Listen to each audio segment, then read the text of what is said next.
Hello మా boss సలాం నమస్తే అందరికి. ఈ రోజే మనం మళ్ళీ వీడియో స్టార్ట్ చేయడం మొదలుపెట్టినాం. ఇప్పుడే డ్యూటీకి అయితే వెళ్ళి వచ్చేసాను. ఇంకా ఈ రోజు నుంచి మనం వీడియో అయితే స్టార్ట్ చేద్దాం. ఇంకా డైలీ పెడతానే ఉంటాం, షార్ట్ వీడియోనే పెడతా ఉంటాను.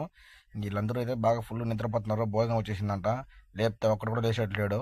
ఇంకా మన వీళ్ళందరితో మనకేం పడలే, కానీ మనం వెళ్ళి ఒక పట్టు పట్టేద్దాం. ఈరోజు స్పెషల్ వచ్చి ఉంటుంది తెలిసినంత వరకు. చూద్దాం ఏమొచ్చింది. చికెన్ ఓకే బాగుంది ఈరోజు. ఇంకోటి ఏంటబ్బా అబ్బా pulao rice, white rice okay. ఒక పట్టు పట్టాలి అయితే, చూద్దాం టేస్ట్ ఎలా ఉందో. అంతా ఓకే, కానీ ఎక్కడో కొంచెం తేడా కొట్టింది.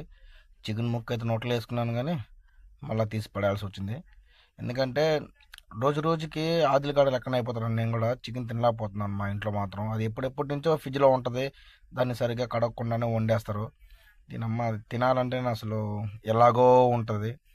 అందరూ అంటారు, కానీ ఇంకా ఎందుకు ఖర్చు కదా. నాకు వచ్చే 120 జీతంలో 20 దినాలు ఇక్కడే ఫుడ్కి పోగొట్టేస్తాను నేను, హోటల్లో తినడానికే. ఇంకేం చేయాలి, ఇంకేం తప్పదు. ఇంకా మనం ఇక్కడ వచ్చిన తర్వాత ఇంటికాడ ఉన్న వాళ్ళు చెప్తా ఉంటారు, ఎందుకు ఖర్చు అవుతుంది మీకు డబ్బులు, ఇంట్లోనే కదా ఫుడ్ బాగా వస్తుంది కదా అని చెప్పి. వాళ్ళకేం తెలుసు ఇక్కడ కష్టపడదు మేము కదా. డ్రైవర్ లైఫ్ ఎట్లా ఉంటుందో ఒక డ్రైవర్ కానీ గాడికే తెలుసు.